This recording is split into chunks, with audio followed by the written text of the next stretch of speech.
आखिर क्यों मनाते हैं? महाशिवरात्रि का त्योहार। वैसे तो शिवरात्रि से संबंधित कई मान्यताएं हैं, मगर उनमें से एक भगवान शिव और मां पार्वती के संगम से जुड़ी हुई है। शिवरात्रि के रूप में मनाए वाले इस जश्न के पीछे की पूरी कहानी क्या है? अगर नहीं पता तो हम आपको बताते हैं। पर्वत राजा हिमवंत का राज कैलाश पर्वत के बहुत करीब था और पर्वत राजा का विवाह स्वर्ग की एक अप्सरा के साथ हुआ, जिनका नाम था मेनका। इन दोनों की पुत्री थी देवी पार्वती। इनका नाम पार्वती इसलिए रखा गया क्योंकि वो पर्वत राजा की पुत्री थी और वो हर चीज में बहुत कुशल थी। माता पार्वती बचपन से ही भगवान शिव से ही शादी करने की इच्छुक थी।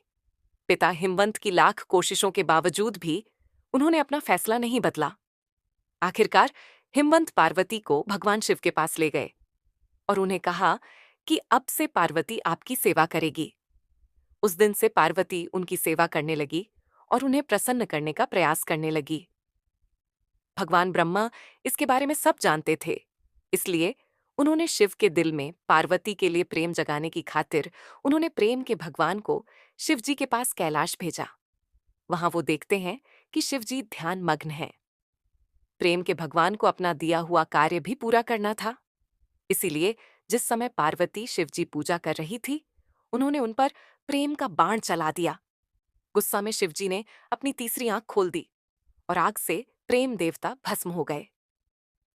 पार्वती अब समझ चुकी थी कि शिव जी को पाने का एकमात्र तरीका भक्ति ही है।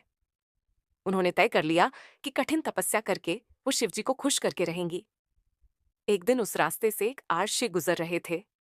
उन्होंने पार्वती से सवाल किया कि हे सुंदर कन्या, तुम इतनी घोर तपस्या किसे पाने के लिए कर रही हो? वो तुम्हारे लायक नहीं है। उस पर विश्वास मत करो कन्या और लौट जाओ। शिव के बारे में यह सब सुनकर पार्वती मां क्रोध में आ जाती है और कहती हैं कि उन्हें उनकी तपस्या करने दें। ये सुना ही था कि शिव जी एक आर्षी से अपने असली रूप में आ जाते हैं और पार्वती मां अपनी परीक्षा में सफल हो जाती है। इस प्रकार भगवान शिव माता पार्वती से विवाह करने के लिए तैयार हो जाते हैं। दोनों का विवाह बहुत धूमधाम के साथ होता है।